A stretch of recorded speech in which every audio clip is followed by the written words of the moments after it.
국방과학연구소 실험실에서 폭발 사고가 났습니다. 연구원 1명이 숨지고 5명이 다쳤습니다. 나경원 자유한국당 원내대표가 패스트트랙 충돌 사건으로 고발된 지 201일 만에 검찰에 출석했습니다. 굳은 표정의 나 원내대표는 권력을 장악하려는 여권의 무도함을 역사가 심판할 것이라고 말했습니다. 추방된 북한 주민 2명이 영양실조 상태였고 선원 16명 살인 사건의 진범도 따로 있다는 탈북 영화 감독의 주장이 나왔습니다. 그러나 통일부는 두 사람이 살해 주범이라며 관련 주장을 부인했습니다. 신생아에게 두개골 골절을 일으킨 혐의를 받는 간호사가 다른 아기도 학대한 정황이 포착됐습니다. 이 간호사는 임신 중인 것으로 확인됐습니다. 일본의 수출 규제와 지소미아 문제가 평행선을 달리는 가운데 일본 제품 불매운동이 5달 가까이 장기화되고 있습니다. 과연 우리의 일상생활 곳곳에 어떤 영향을 미치는지 불매운동의 현 주소를 지금부터 자세히 알아보겠습니다. 시위대에게 실탄을 쏜 데 이어 홍콩 경찰이 임산부로 보이는 여성에게 치료액을 분사하는 영상이 공개됐습니다. 홍콩의 주요 대학에선 경찰과 학생들이 충돌해 전쟁터가 됐습니다. 불화살까지 등장했습니다.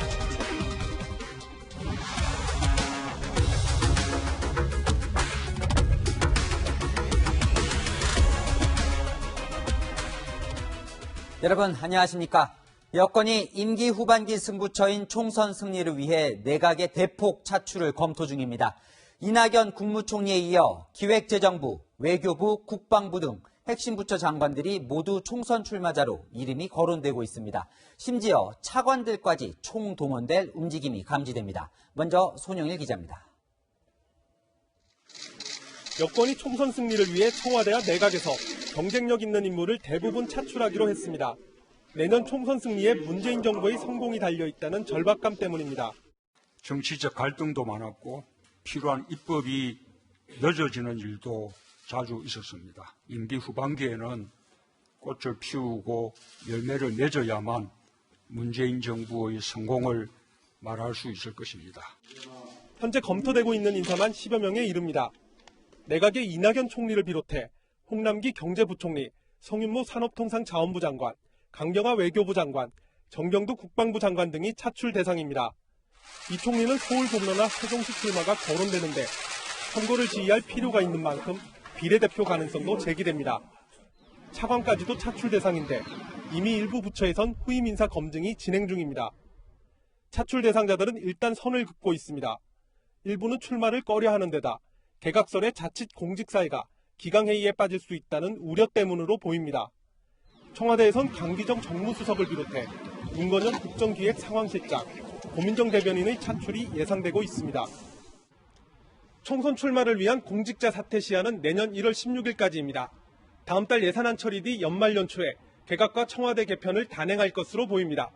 채널A 뉴스 손영일입니다. 일단 청와대 발등에 떨어진 불은 조국 전 법무부 장관의 후임입니다. 검찰 개혁을 추진하면서 청문회도 통과할 사람, 추미애, 정성호 등 여당 중진 의원이 우선 검토되고 있습니다. 강재 기자가 후임 법무부 장관 인선 상황을 보도합니다. 문재인 대통령은 이르면 이번 달 안에 법무부 장관 후보자를 지명할 계획으로 알려졌습니다. 이른바 원포인트 개각인데 검찰 개혁이 시급한 상황에서 공석인 법무부 장관 자리를 하루라도 빨리 채우겠다는 의미로 풀이됩니다. 청와대로는 각계에서 추천한 명단이 전달되고 있습니다. 민주당 물갈이와 청문회 통과 가능성까지 고려해 현역 의원들의 이름이 먼저 거론되고 있습니다. 민주당에서는 판사 출신 5선인 추미애 의원이 탕평인사 차원에서 유력한 후보로 꼽힌다는 평가가 나옵니다. 하지만 친문계가 아닌 데다 노무현 전 대통령 탄핵에 동참한 전력 등이 변수로 작용할 수 있습니다.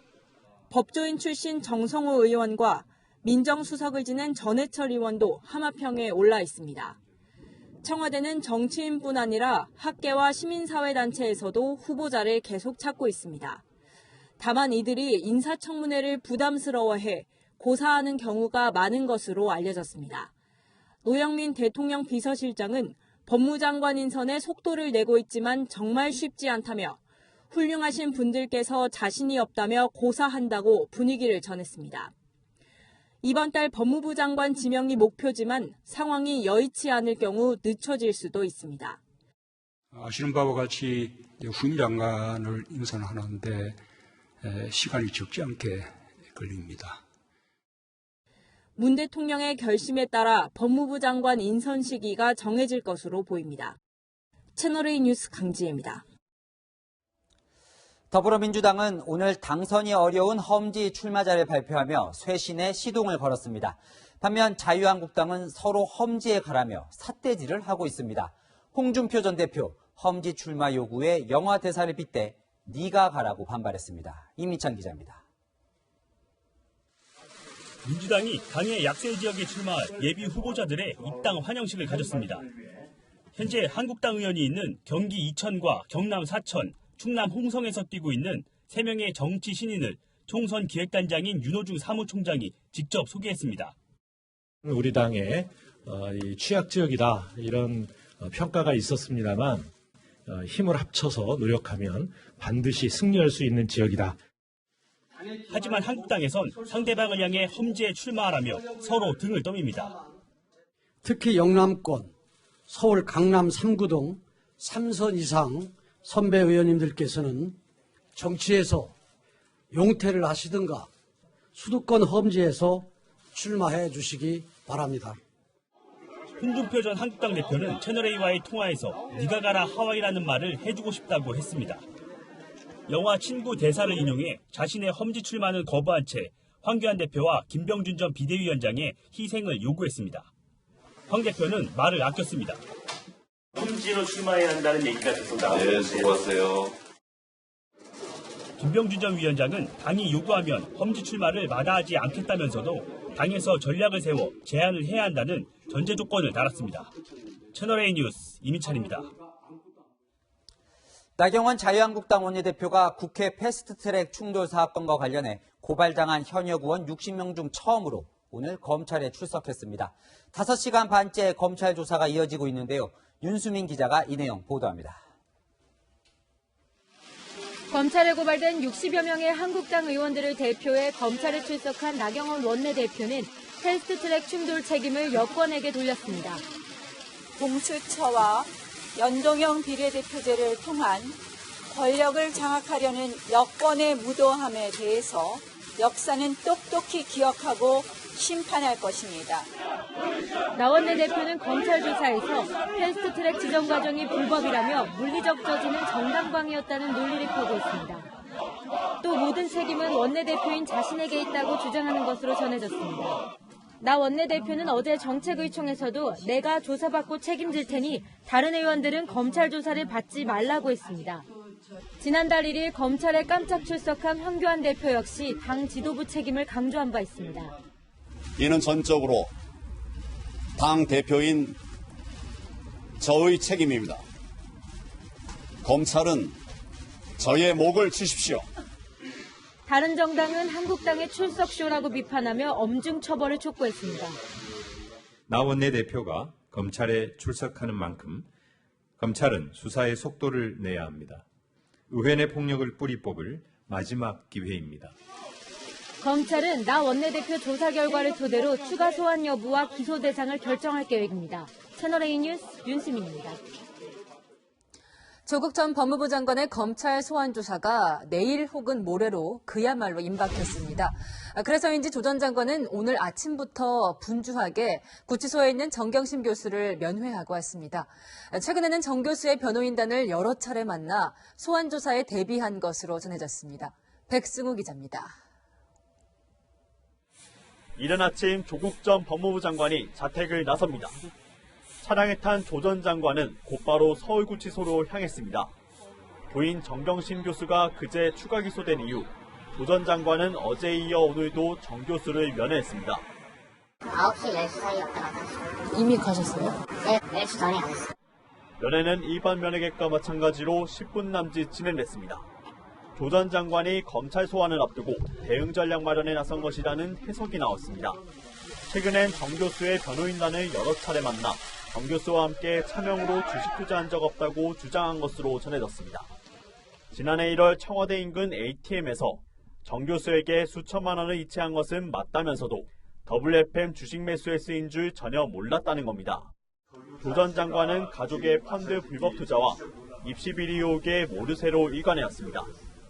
제 처가 투자를 했지만 그 펀드 회사가 어디에 무슨 투자를 했는지 자체는 일절 모르고 있었다는 것이고, 정 교수가 기소됐을 땐 제가 알지 못하거나 기억하지 못하는 일로 인해 곤욕을 치를지도 모르겠다고 밝혔습니다. 조 전 장관이 검찰에서도 부인의 경제활동 등에 전혀 개입하지 않았다며 선을 그을 것이라는 관측이 나옵니다. 채널A 뉴스 백수입니다. 검찰 소환을 앞둔 조국 전 장관에게 또 다른 악재가 덮쳤습니다. 서울대학교가 오늘 조 전 장관의 박사학위 논문 표절 의혹을 조사하기로 결정했습니다. 조영민 기자의 단독 보도입니다. 조국 전 장관의 박사학위 논문 표절 의혹이 최근 다시 불거진 건 지난달 국정감사 때입니다. 영국 옥스퍼드대 길리건 교수의 논문에서 다수 문장을 베꼈다. 브래들리 교수의 독일어 판결문을 요약한 부분을 또 베꼈다.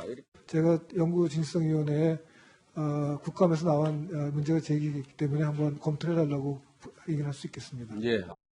그리고 오늘 서울대 연구진실성위원회는 조 전 장관의 박사학위 논문 표절 의혹에 대한 예비조사를 결정했습니다. 문제가 된 조 전 장관의 박사학위 논문은 1997년 미국 버클리 캘리포니아대 로스쿨에 제출된 겁니다. 6년 전부터 영국과 미국 교수의 논문을 수십 곳 베꼈다는 의혹이 제기되어 왔습니다. 하지만 서울대는 버클리대의 한국계 존유 교수가 보내온 문제없다는 메모를 근거로 그동안 조사를 미뤄왔습니다. 이번 예비조사 착수는 의혹을 규명해볼 만하다는 의중이 담긴 것으로 해석됩니다. 서울대 연구진실성위원회는 앞으로 최대 30일간의 예비조사와 최대 120일간의 본조사를 진행합니다. 이 조사 결과를 토대로 연구 부정행위 여부를 판정하게 됩니다. 채널A는 조 전 장관의 해명을 듣기 위해 여러 차례 전화통화를 시도했지만 닿지 않았습니다. 채널A 뉴스 조영민입니다. 이번엔 미스터리에 쌓인 북한 목선 선원 추방 사건 소식입니다. 추방된 선원 2명이 배에서 16명을 살해한 주범이 아니라 영양실조에 걸린 가장 어린 신참이라는 주장이 나왔습니다. 통일부는 사실과 다른 주장이라고 반박했습니다. 김철중 기자입니다. 탈북자 출신 영화감독 정성산 씨가 자신의 SNS에 최근 북한 내부 소식통과 나눈 텔레그램 대화라면서 그 내용을 공개했습니다. 텔레그램 속 대화 상대방은 북한 선원 2명은 영양실조에 병이 있어 군대도 못 갔다 왔다며 살인범은 북한에서 잡힌 사람이라고 말했습니다. 이어 비실거리는 애들이 16명을 살해했다는 건 남측이 꾸민 거라며 추방된 2명은 남측에 귀순하려 했다고 전합니다. 나이가 제일 어렸다 이거야. 배 탄 선원들 중에는 제일 약했다는 이야기예요. 북한에서 살아본 사람이면 다 알아요. 그 나이 때 얼마나 삐리삐리한지. 추방된 2명이 살인자고 죽어도 북한으로 돌아가겠다고 밝혔다는 통일부의 설명과 배치됩니다. 정 감독은 연약한 북한 선원 2명에게 동료 16명을 살해한 극악 범죄자 프레임을 씌웠다고 주장했습니다. 통일부는 추방된 북한 주민 2명의 인적사항을 확인해 주는 게 적절치 않다고 했습니다. 그러면서도 추방된 2명은 살해 주범으로 건장한 편이라며 정 감독의 주장을 반박했습니다. 또 추방된 2명 중 1명은 가판장으로 다른 선원들과 달리 선상 경험 보유자들이었다면서 살해된 선원들이 오히려 선상 경험이 없었다고 설명했습니다. 정 감독은 대화를 나눴다는 북한 소식통에 대해 북중을 오가는 무역업자라고 설명했습니다. 채널A 뉴스 김철중입니다. 자, 북한 선원 강제 추방과 관련해 유엔도 조사에 착수했습니다. 추방 과정에서 인권 침해가 없었는지, 고문 국가인 북한으로 보낸 것이 국제법 위반은 아닌지 들여다보겠다는 겁니다. 이동은 기자입니다.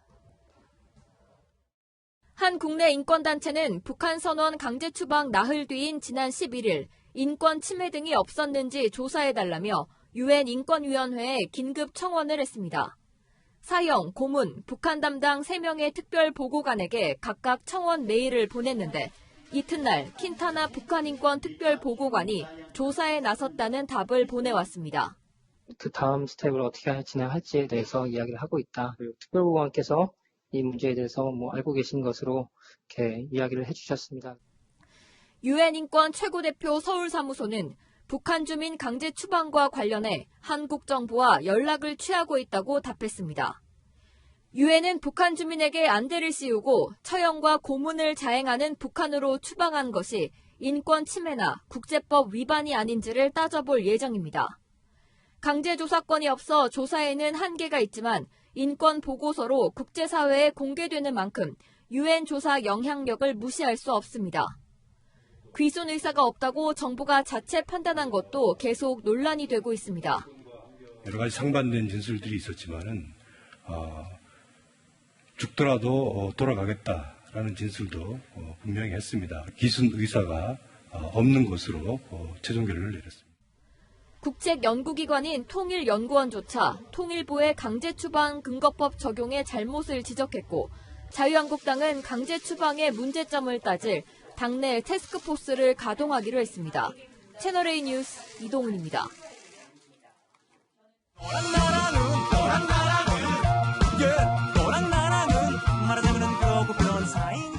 네, 여랑야랑 시작합니다. 이재명 기자, 첫 번째 주제 시작할까요? 예, 조국보다 더 센 이렇게 제목을 달았습니다. 조국 전 장관이 퇴임 직전에 이런 말을 했다고 하죠. 나보다 더 센 사람이 후임으로 올 것이다. 과연 그 사람은 누굴까요? 오늘 여의도에서는 추미애 전 민주당 대표가 조국 장관보다 더 센 사람으로 급부상했습니다. 여의도에서 여당 대표는 보통 총리급으로 간주를 하잖아요. 그렇죠. 여당 대표를 지낸 추 의원이 임명이 된다면 조국 전 장관보다 더 센 법무부 장관, 틀린 말은 아니네요. 네, 맞습니다. 특히 이해찬 대표와 각별한 관계다 보니까 이 대표가 밀고 있다, 이런 말도 나옵니다. 지금 보시는 영상은 추미애 대표 시절 당 후원금을 모금하기 위해 만든 영상입니다. 오늘은 내가 쏜다. 대표님, 대치페이 하셔야 합니다. 오늘은 내가 쏜다.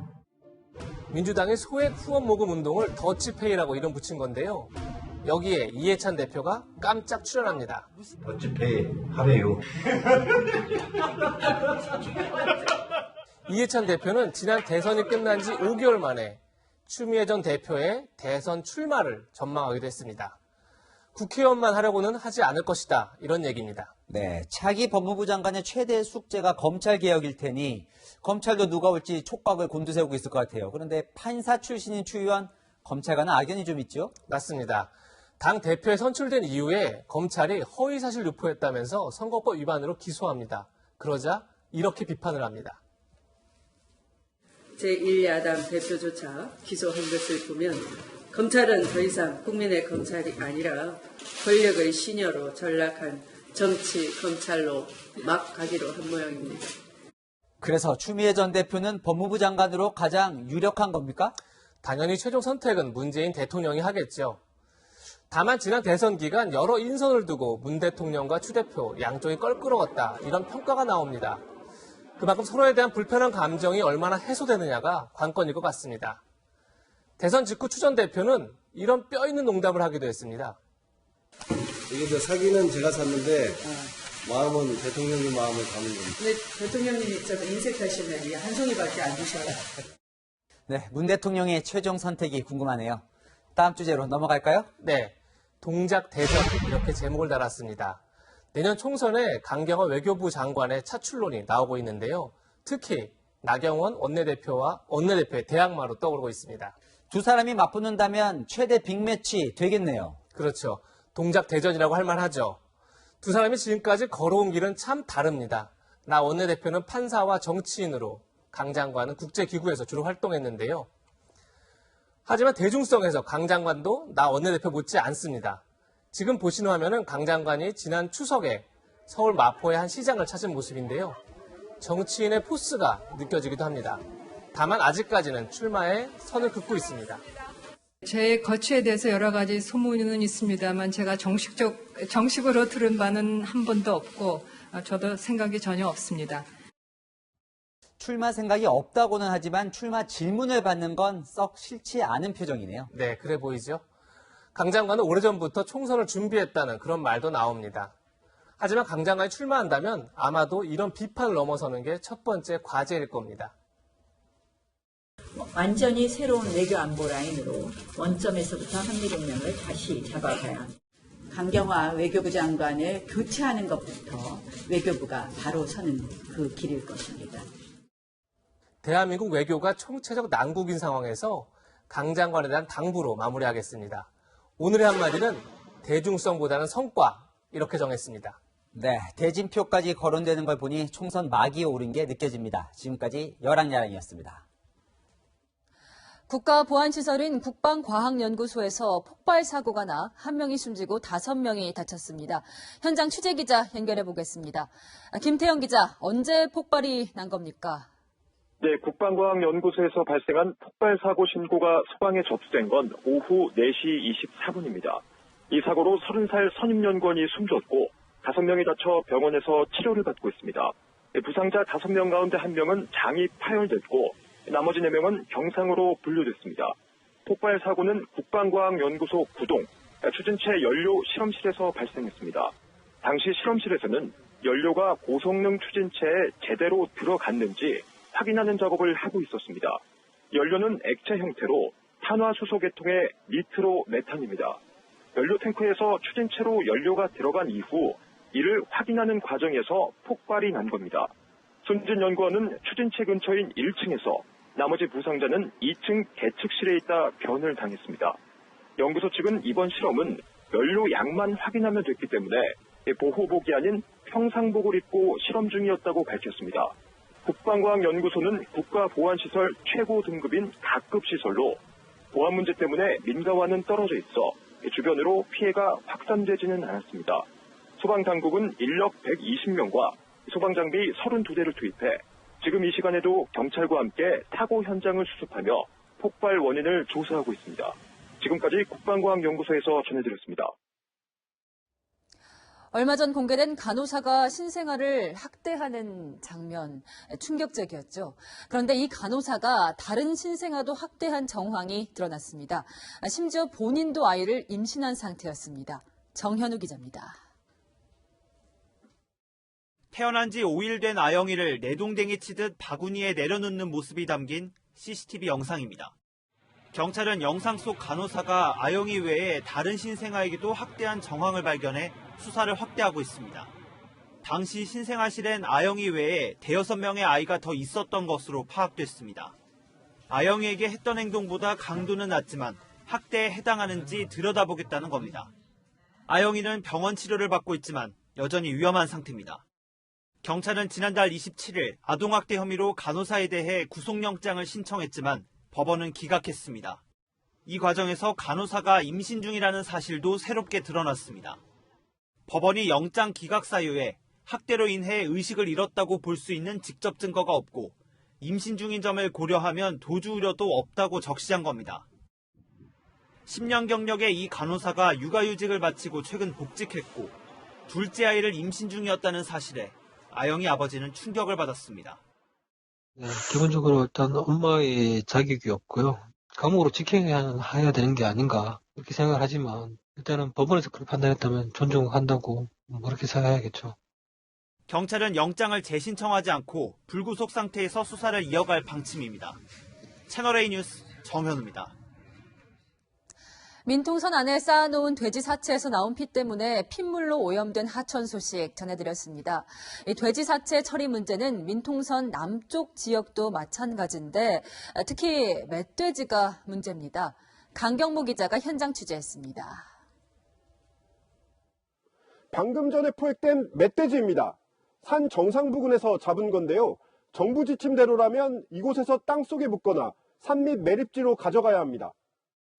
정부는 지난 6일부터 야생 멧돼지를 잡았을 때 마리당 20만 원의 포획 포상금을 엽사에게 지급하고 있습니다. 멧돼지 사체를 함부로 처리하지 말라는 건데 접경 지역을 제외한 나머지 지자체는 사체 처리에 혼선을 빚고 있습니다. 일부 엽사는 무겁다는 이유로 사체를 방치하기도 합니다. 높은 산에서 그 돼지를 잡으면 사실 뭐 200건, 300건 잡으면 가져갈 수가 없어요. 그 사체가 보이지 않게끔 이제 처리를 하는 거죠. 멧돼지 사체를 확인하는 방법도 제각각입니다. 엽사가 가지고 온 돼지 꼬리를 확인하는 지자체도 있습니다. 돼지 꼬리를 잘라와가지고 확인하게 하는 지자체도 있는데 기본적으로는 넘버링을 매긴다든지 사진하고 그렇게 해서 일단 정빙을 하도록 이제 하고 있거든요. 지난 10월 12일부터 현재까지 강원 지역에서 포획된 멧돼지 수는 4,000마리에 이르지만 정작 담당자는 사체가 어떻게 처리됐는지 파악조차 못하고 있습니다. 그 흉기 포획으로 인한 건 아직 그 경계지역 밑으로는 안 한다고 보시면 되죠. 그것까지는 저희가 통계를 낼 시간이 없는데요. 어제는 강원 천원군 원남면의 멧돼지 폐사체 2마리에서 바이러스가 검출돼 돼지열병 확진 사례는 모두 25건으로 늘었습니다. 채널A 뉴스 강경모입니다. 홍콩 시위가 점입 가경입니다. 경찰이 임신부로 보이는 여성을 넘어뜨리고 벨을 누르는 이 영상이 시위대의 분노에 기름을 붓고 있습니다. 시위 현장엔 불화살까지 등장했습니다. 베이징에서 권호혁 특파원이 보도합니다. 임신부로 추정되는 여성을 향해 부장경찰이 체류액을 뿌립니다. 여성이 항의하자 이번엔 경찰 여럿이 달려들어 바닥에 넘어뜨립니다. 여성의 비명소리에도 아랑곳하지 않고 그대로 눌러 제압합니다. 종교시설인 성당에도 거침없이 진입해 시위대 체포에 나서는 것은 물론 이틀 전 도로에서 실탄을 맞고 쓰러진 청년까지 불법 집회 혐의로 체포했습니다. 이에 맞서 시위대는 지하철 등 대중교통 방해 시위에 돌입했습니다. 곳곳에서 차량과 승강장 사이에 다리를 걸치고 문이 닫히는 것을 막으면서 일부 시민들과는 충돌하기도 했습니다.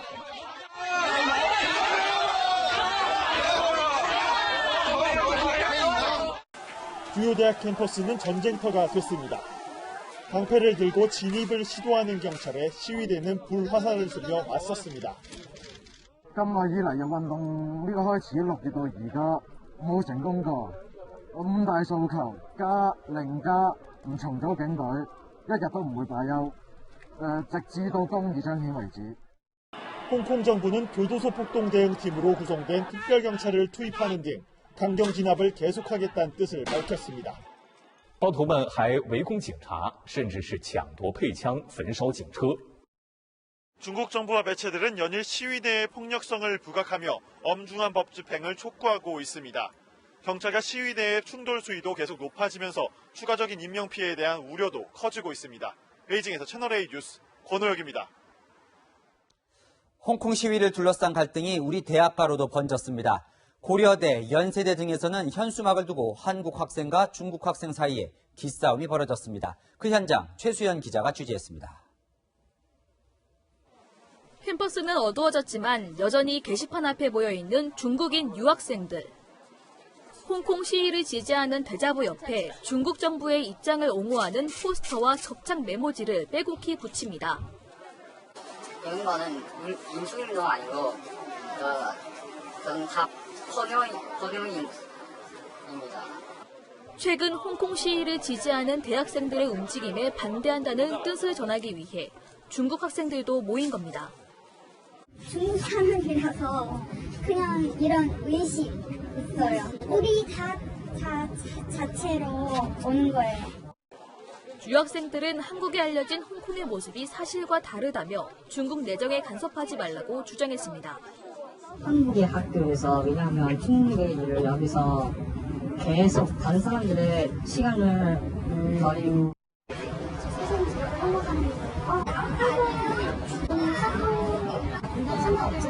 한국인들이 너무 수업하기 어려가지고 홍콩을 지지하는 학생들 사이에서는 대자보 지킴이도 등장했습니다. 어제 중국 분들이 몰려와서 중국에 반대하는 그런 것들만 다 뜯어서 홍콩 지지 현수막을 놓고 수차례 실랑이가 벌어졌던 연세대에선 어제 오후에 걸린 현수막이 3시간 만에 또다시 훼손되는 일이 발생했습니다. 제 돈으로 제가 건 현수막 왜 가져가시냐고요. 대학생 인터넷 커뮤니티에선 중국 유학생들을 비난하는 혐중 분위기도 확산되고 있습니다. 홍콩 시위를 둘러싼 대학가의 갈등이 깊어지고 있습니다. 채널A 뉴스 최수연입니다. 한때 중남미 현역 최장수 지도자였던 모랄레스 볼리비아 전 대통령. 대선 부정 논란으로 사퇴한 첫날 밤 담요 한 장 깔고 노숙하는 사진을 SNS에 올리더니 다음날 야반 도주로 멕시코 망명길에 올랐습니다. 정다은 기자입니다.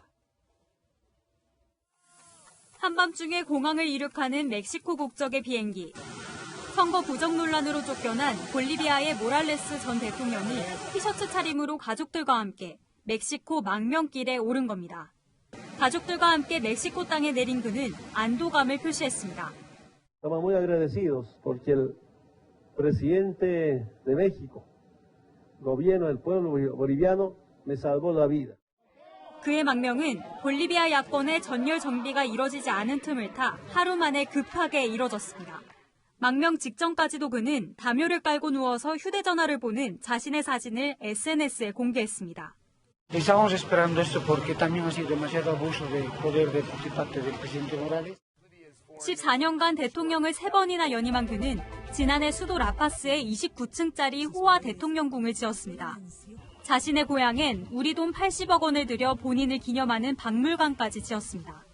궁핍을 면치 못하는 대다수 국민들의 삶과는 대조적인 생활을 한 겁니다. 선거 부정에 폭발한 볼리비아의 민심은 대통령의 호화 사저로도 향했습니다. 그의 망명 허용을 놓고 멕시코 내부에서도 반대 의견이 나오는 가운데 모랄레스는 자신이 부당한 쿠데타 때문에 물러났다고 주장했습니다. 채널A 뉴스 정다은입니다. 일본 제품 불매 운동 지난 7월부터 시작됐죠. 5달 가까이 지난 지금은 어떤 상황인지 김진희 간다 김진 기자가 취재했습니다.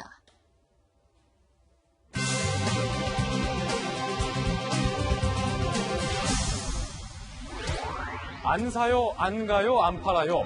일본 제품 불매 운동이 시작된 지 어느덧 5개월째에 접어들었습니다. 이렇게 오랜 기간 불매 운동이 지속된 건 아마도 이번이 처음이 아닐까 싶습니다. 과연 우리의 일상생활 곳곳에 어떤 영향을 미치는지 불매 운동의 현 주소를 지금부터 자세히 알아보겠습니다. 일본의 수출 규제에 맞서 시작된 일본 제품 불매 운동. 영문업은 동대시냐 아베 정권 불타간다! 편의점이나 마트에선 잇따라 불매 운동 선언을 했습니다. 아무래도 맥주나 이런 부분에 일본 제품이 많았어서 손님들이 찾긴 했는데 대체 상품으로 진열해서 많이 대처했고요. 찾는 손님이 거의 없었어요. 우리 생활 곳곳을 잠식하고 있던 일본 제품들은 사실상 퇴출 위기에 놓였습니다. 5달째인 지금 상황은 어떨까요? 금요일 밤 인파로 북적이는 서울 홍대 앞 거리를 찾았습니다. 한때 유행처럼 우후죽순 생겨났던 일본식 술집들. 그중 한 곳에 들어가 봤는데요. 가게 안은 손님이 없이 썰렁하기만 합니다. 일본 쓸 때 있다가 맥주도 떼버렸고 20만 원짜리 술도 꽂아가지고 3일에 못 가면 이렇게 잘 못 쓰라고. 다른 가게들도 어려움을 이야기합니다. 전화도 많이 왔어요. 일본 상승, 일본 식재료니까. 일본 맥주 수입은 지난해 같은 시기에 비해 99.9% 줄었습니다. 사실상 수입 중단입니다. 판매 제품 대다수가 일본산 브랜드인 전자상가. 이곳 역시 손님 발길이 끊긴 지 오래입니다. 지금 일본 거 사면은 업적 일어나고 우리 보고 손님들이 일본 거 되지 마라. 그렇게 장사가 안 되니까 짜리는 좀 많고. 불매 운동은 오래 못 간다고 말해 분노를 일으켰던 일본 의류 브랜드 유니클로.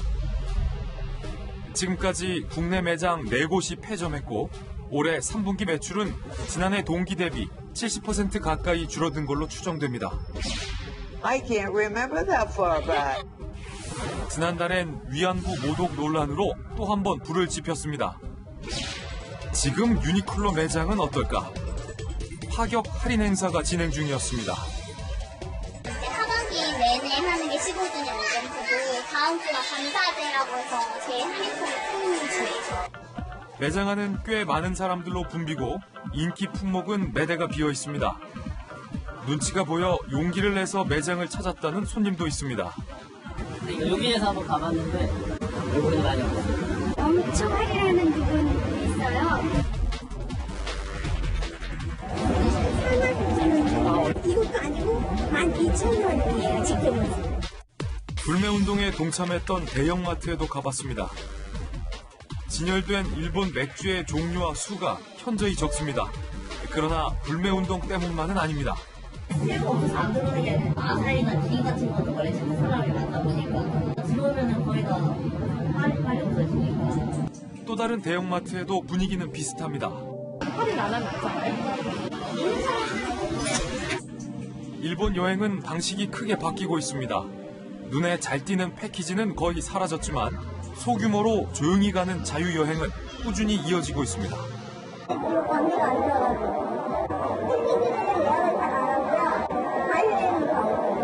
불매운동은 아직 진행형입니다. 일본 기업에 큰 타격을 주기도 하고 일부 우리 자영업자나 직원들이 피해를 보기도 합니다. 일본에 진정한 사과가 있기 전까지, 외교적인 문제가 해결되기 전까지는 이런 불매운동이 좀 지속됐으면 좋겠습니다. 한일 두 나라는 수출 규제와 지소미아 문제로 평행선을 달리고 있습니다. 그 사이에서 우리 국민들의 불매운동은 때론 약해지기도 하고 때론 다시 불이 붙으면서 계속 진화하고 있습니다. 김진희 간다의 김진 기자입니다. 자, 이런 일본의 국민 아이돌이죠. 그룹 아라시가 동남아에서 한류 열풍의 도전장을 냈습니다. 일본 스타일로 팬들을 사로잡겠다는데 사실은 K-팝의 성공 전략을 적극 따라하는 모습입니다. 도쿄 김범석 특파원입니다. 일본의 대표 아이돌 그룹 아라시가 환호를 받으며 인도네시아 자카르타를 방문했습니다. かっこよくてクールで可愛くて K-POP すごいと思います。 K-POP に負けたくないとかじゃなくて J-POP らしさみたいのを新しく知ってもらいたい。 니온게이자의 신문은 아라시의 방문을 소개하며 한류가 장악한 동남아시아에서 일본 콘텐츠가 분투 중이라고 보도했습니다. 동남아시아에선 과거 일본 문화가 유행했지만 최근 한류에 밀리고 있습니다. 최근 자카르타에서는 한국의 방탄소년단을 기용해 촬영한 광고 앞에서 사진을 찍는 게 유행입니다. 아라시는 데뷔 20년 만에 처음으로 공식 유튜브 채널도 개설했습니다. 칼군무를 앞세운 K-팝이 디지털 시장을 공략해 세계 팝 시장에 안착한 것을 모방하는 전략입니다. 방탄소년단을 본뜬 탄도소년단 같은 그룹이 일본에서 나오는 이유이기도 합니다. 플랫폼을 변했다라는 부분이 있고 한국적이지 않다라는 부분이 있죠. 그러니까 탈한국적이라고 할 수 있고 또 아니면 좀 더 글로벌화됐다라고 할 수 있는데 일본 정부를 중심으로 일본 대중문화를 세계에 알리는 이른바 쿨재팬 전략이 큰 성과를 내지 못한 가운데 K-팝을 라이벌로 여기는 이 전략이 성과를 거둘 수 있을지 관심이 모아집니다. 도쿄에서 채널A 뉴스 김범석입니다. 화성 연쇄살인 8차 사건의 범인으로 지목돼 20년 가까이 복역한 윤모 씨가 오늘 법원에 재심을 청구했습니다. 윤 씨 변호인단은 무죄를 입증할 새로운 증거를 제시하며 범행을 자백한 이춘재를 증인으로 세우겠다고 밝혔습니다. 이지훈 기자가 보도합니다. 화성 연쇄살인 8차 사건으로 19년 6개월을 복역한 윤모 씨가 원심을 판결한 수원지방법원에 재심을 청구했습니다. 1989년 경찰에 체포된 이후 30년 만입니다. 저는 무죄입니다. 오늘은 너무 기쁜 날입니다. 윤 씨 변호인단은 범행 직후 경찰이 촬영한 피해자의 사진을 무죄를 입증할 새로운 증거로 내세웠습니다. 당시 경찰이 작성한 조서에는 윤 씨가 피해 여중생의 옷을 무릎까지 내렸다가 범행 후 다시 입혔다고 적혀 있습니다. 하지만 사진 속 피해자의 상태는 윤 씨의 진술과 달랐고 오히려 이춘재의 자백 내용에 가까웠습니다. 윤모 씨의 자백은 그 피해자의 마지막 모습을 도저히 설명할 수 없었습니다. 당시 부검 감정서를 다시 살펴본 결과 장갑을 끼고 목을 조른 흔적이 나온 것도 무죄를 입증할 증거라고 설명했습니다. 오히려 이춘재가 자백한 화성 2차 사건 수법과 비슷하다는 겁니다. 이춘재 법정이 반드시 불러야 된다고 생각합니다. 이 사건 수사 잘못했던 당시 경찰들도 그리고 검사도 다 이 사건 법정에 세워야 된다고 생각합니다. 20년 옥살이에 가족과 연락이 끊긴 윤 씨는 11살 때 여인 어머니를 그리워하기도 했습니다. 외갓집을 찾고 싶습니다. 어머니 좋아하면 박금 씨입니다. 고향은 진천이고요. 저희 어머니 아시는 분 연락 주세요. 채널A 뉴스 이지훈입니다. 윤 씨는 자신을 고문한 형사로 장 형사를 지목했지요. 그 장 형사에게 윤 씨처럼 자백을 강요받아 억울한 옥살이를 했다는 남성이 있습니다.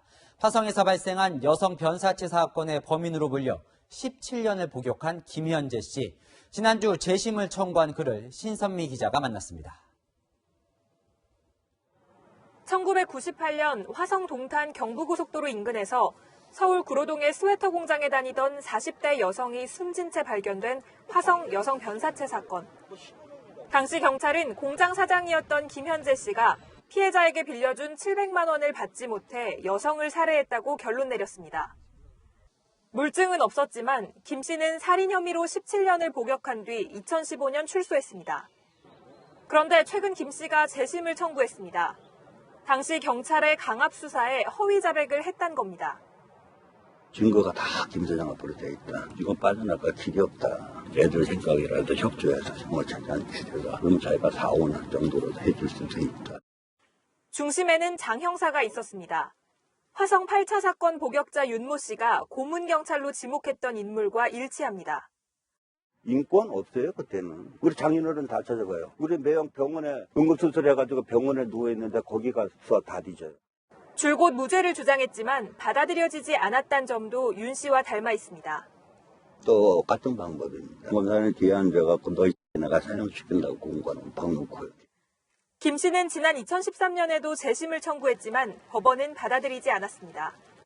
채널A 뉴스 신선미입니다.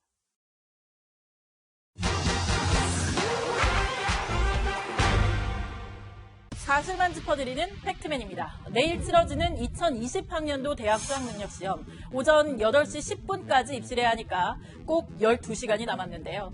수능시험장에 가져갈 수 있는 물품과 가져가면 안 되는 물품, 뭐가 있는지 따져봤습니다. 휴대전화와 스마트워치, 태블릿 PC, 그리고 스톱워치 등 일단 전자기기는 모두 금지입니다. 올해부터는 블루투스 기능이 있는 무선 이어폰과 전자담배도 추가됐는데요.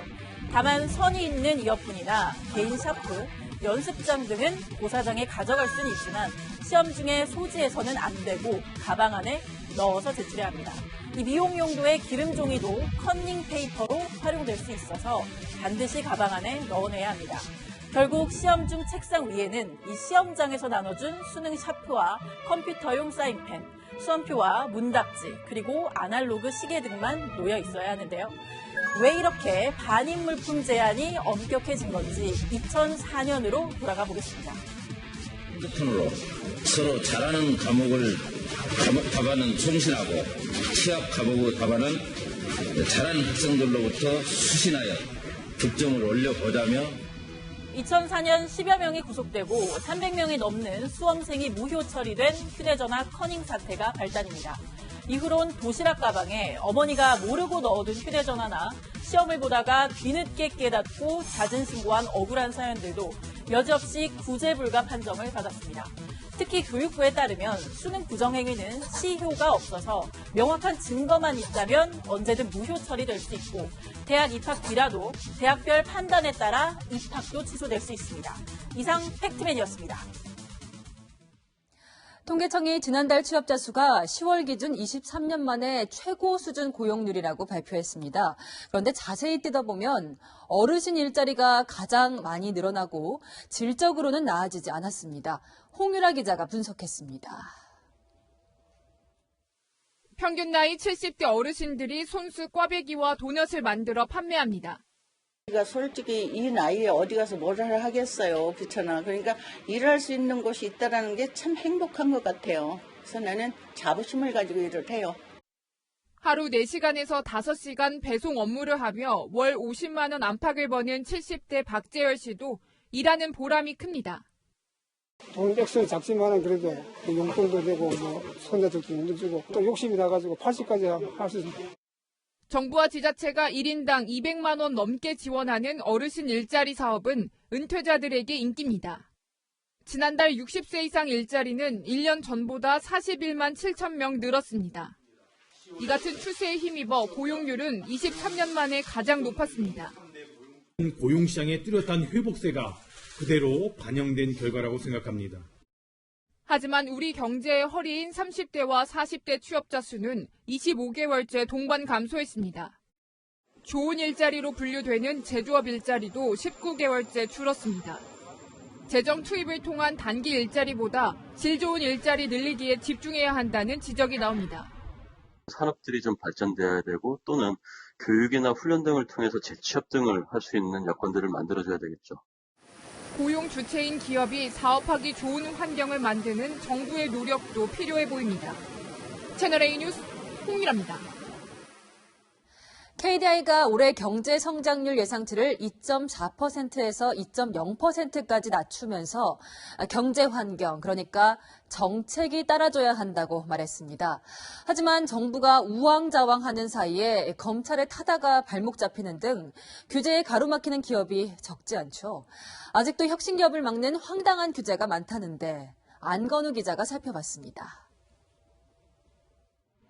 스마트폰 메신저에서 커피를 주문하자 준비됐다는 메시지가 뜹니다. 계산대에 가서 찾기만 하면 끝. 국내 한 스타트업이 모바일로 주문, 결제, 적립까지 한 번에 끝낼 수 있도록 개발한 시스템입니다. 소비자는 줄을 설 필요가 없고 식당 점주는 주문을 편리하게 관리할 수 있어 일석이조. 하지만 술을 함께 파는 식당은 이 시스템을 사용할 수 없습니다. 모바일이나 온라인으론 술을 살 수 없게 한 규제 때문입니다. 신용카드 결제하는 것 대신에 스마트폰으로 결제하는 것 뿐이거든요. 그러니까 충분히 신분 확인도 가능하고 온라인 법이 안 맞는다는 거죠.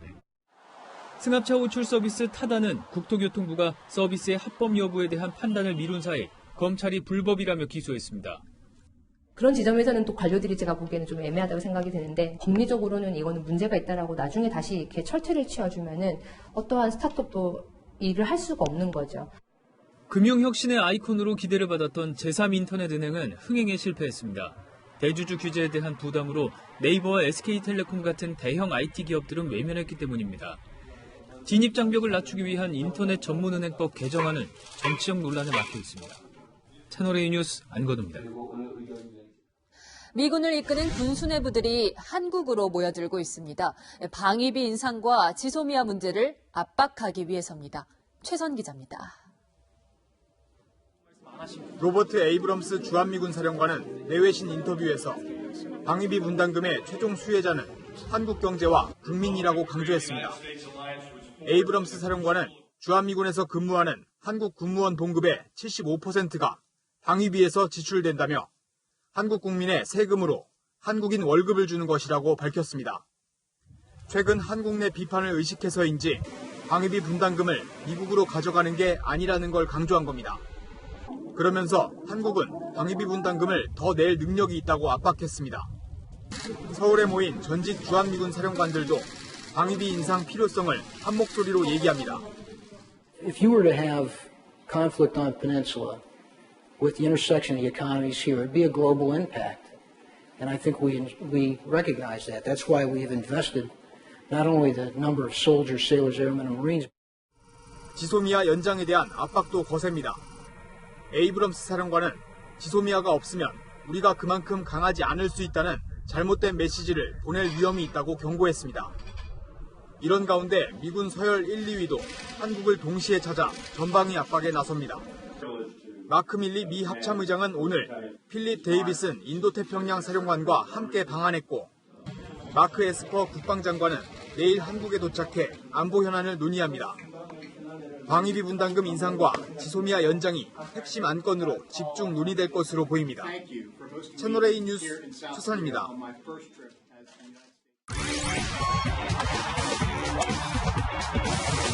중학생 쌍둥이 자매가 국제대회를 연달아 석권하면서 우리 셔틀콕이 술렁이고 있습니다. 쌍둥이라 호흡이 좋은 건 당연한데요. 일란성이라 더 장점이 많다고 합니다. 김민곤 기자가 만나봤습니다. 초등학생 때인 작년부터 2년 연속 국제대회를 석권한 김민지, 김민선 자매. 단발머리부터 생김새까지 똑같은 쌍둥이입니다.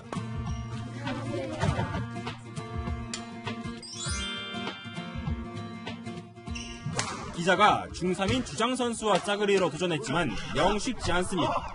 서로 척하면 척, 도무지 빈틈이 없습니다. 주변의 형제나 자매보다 좀 더 편하게 느껴지고 친한 것 같아요. 어린이집에 다닐 때부터 아빠에게 배드민턴을 배운 쌍둥이 자매. 그런데 진짜 강점은 둘이 많이 다르다는 겁니다. 라켓 잡는 손도 다르고 취향도 제각각. 빨강 파랑 하나 둘 셋. 빨강. 양념 후라이드 하나 둘 셋. 후라이요. 아 다르네요. 플레이 스타일도 달라서 언니는 수비가 안정적이고 동생은 드롭샷이 일품입니다.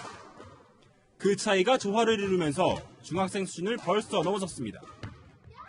카바 플레이나 이런 거를 먼저 할 수 있는 플레이가 보이니까 고등학교 1학년 정도와 해도 5년 뒤 열리는 2024년 파리올림픽을 목표로 하는 쌍둥이 자매. 침체기에 빠져있는 한국 셔틀콕을 술렁이게 하고 있습니다. 채널A 뉴스 김민곤입니다. 4차 산업혁명 시대 스포츠에도 로봇이 속속 진입하고 있는데요. 이번엔 테니스입니다. 멋진 스트로크 장면인데요. 사람이 아니라 로봇이네요. 그런데 상대편도 로봇. 조만간 로봇 테니스 대회가 열릴 것 같습니다. 얼마 전에는 로봇이 축구하는 장면도 공개됐는데요. 이렇게 드리블을 하고 또 몸싸움까지 펼칩니다. 실제로 경기가 열리면 볼만하겠죠? 지금까지 스포츠 뉴스였습니다. 하루 사이에 볼에 닿는 바람결이 완전히 달라졌습니다. 지금 서울에는 초속 10m의 강한 바람이 불고 있고요. 중부 많은 지역에는 한파특보도 발효 중입니다. 수능일인 내일은 영하권 추위에 황사까지 찾아옵니다. 오늘 밤 사이에는 기온이 무려 10도 이상 내려가 영하권에 머무는 곳이 많은데요. 서울을 비롯한 중부 일부 지역에는 오늘 밤 11시를 기준으로 한파특보가 발효됐습니다. 내일 오전 서울과 세종 영하 3도, 파주는 영하 6도까지 내려가는 등 겨울 추위가 나타나겠습니다.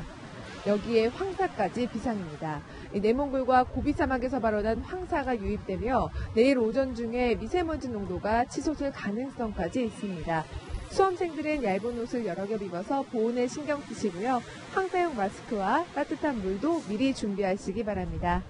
오늘 밤에는 첫눈 소식까지 있습니다. 중부와 경북 내륙은 밤부터 진눈깨비가 날리며 첫눈이 올 가능성도 있습니다. 내린 눈이 얼어붙어 길이 미끄러울 수 있습니다. 내일 아침 서둘러서 조심 이동하시고요. 최상의 컨디션으로 시험 잘 치르시길 바랍니다. 지금까지 채널A 뉴스 남혜정입니다. 하룻밤 자고 나면 전국의 수험생들이 떨리는 마음으로 시험장으로 향합니다. 우리나라 수험생들의 하루 평균 공부 시간 11시간에 달한다고 하죠. 포기하지 않고 완주한 수험생들, 그리고 함께 달려준 가족들 모두 고생하셨습니다. 내일도 뉴스에입니다.